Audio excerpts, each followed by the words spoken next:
From the potential impact of trade tariffs to the confirmation votes for President Trump's cabinet, let's take a look at the political stakes now with Amy Walter of the Cook Political Report with Amy Walter, who's in New Orleans tonight, and Tamara Keith of NPR. Welcome to you both. Great to see you. And Tam, let's start with you because we saw over the weekend confusion at USAID as Elon Musk essentially took over the agency, threatened to shut it down.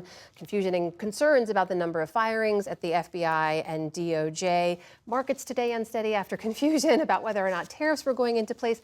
Is all of this what Trump supporters voted for? Is this what they wanted to see? I think it depends on which Trump supporters you're talking about, because some people voted for Donald Trump because they were concerned about the price of eggs and the price of everything else and mad at President Biden for allowing that to happen. There are other people who voted for President Trump because they were, frustrated with President Biden refusing to step aside and then having Vice President Harris come in this way that just made it seem kind of rigged. There were people who were upset about what was happening in Gaza.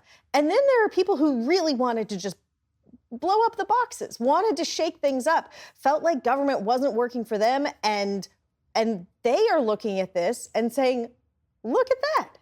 They are shaking things up. This is a hostile takeover of the United States government. And that's what some share of Trump's voters signed up for.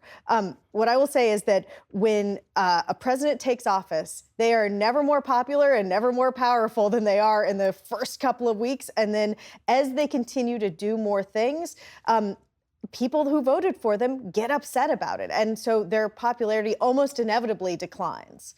Amy, as we have spoken about a number of times over the last couple of years, the economy was a driving issue in the last election, why people backed President Trump. When you talk about the potential for these tariffs to go into place and what people will feel, here's what President Trump had to say when he posted online. He said, "Will there be some pain? Yes, maybe." He went on to say, "It will all be worth the price that must be paid."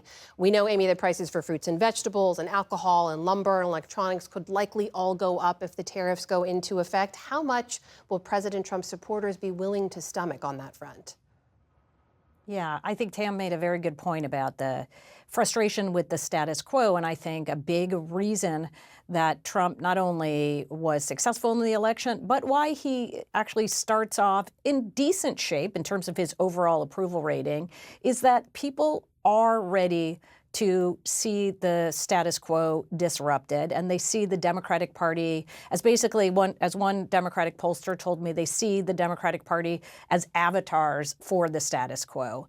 At the same time, they don't want to see their own lives necessarily disrupted. And what has been really interesting to watch, Donald Trump has come in and very quickly put a lot of things in place that are disruptive, whether it is on the DEI front or immigration, talking about ending birthright citizenship, those sorts of things, on the issues that really could impact the day-to-day lives of Americans.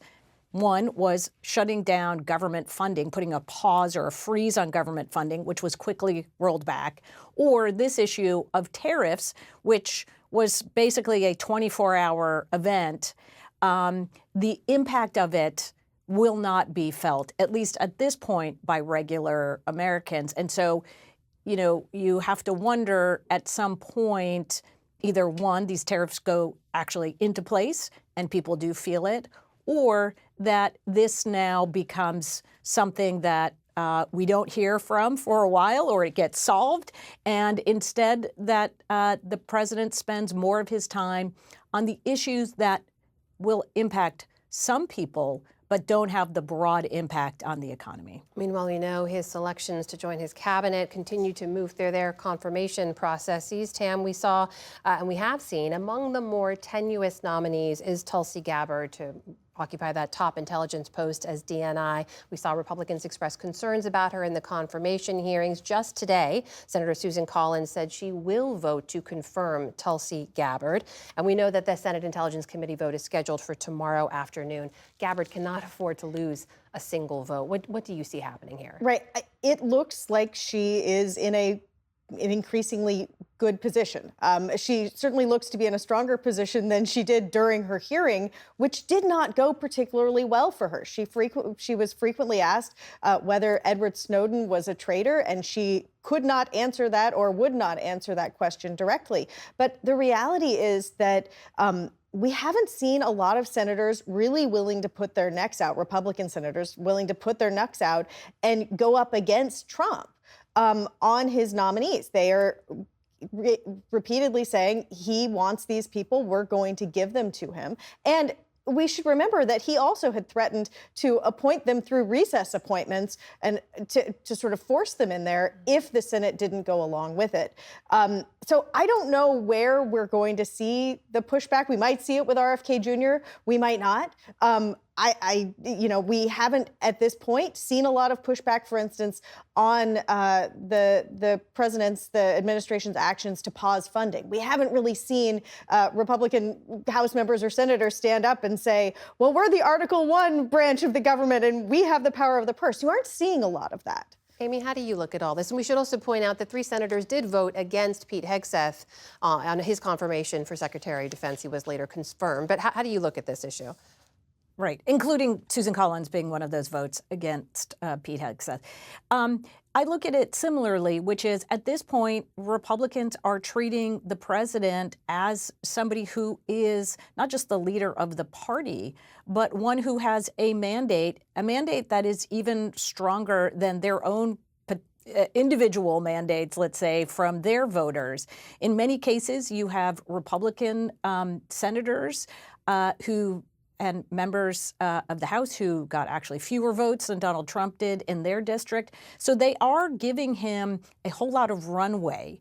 Now, where it really hits the road, again, comes down to the actual consequences hitting voters. You started to hear a little bit of it today, even among some of Trump's strongest supporters in Congress, questioning just what kinds of damage these tariffs could do to people in their communities and to the industries in their communities. But for now, they've learned that it is not worth it to get out over their skis, wait a little bit, and see what the impact is, and giving him, as I said, that runway to do what we talked about at this very beginning, do the disrupting and the moving of all these different programs in the way that they see voters endorsing.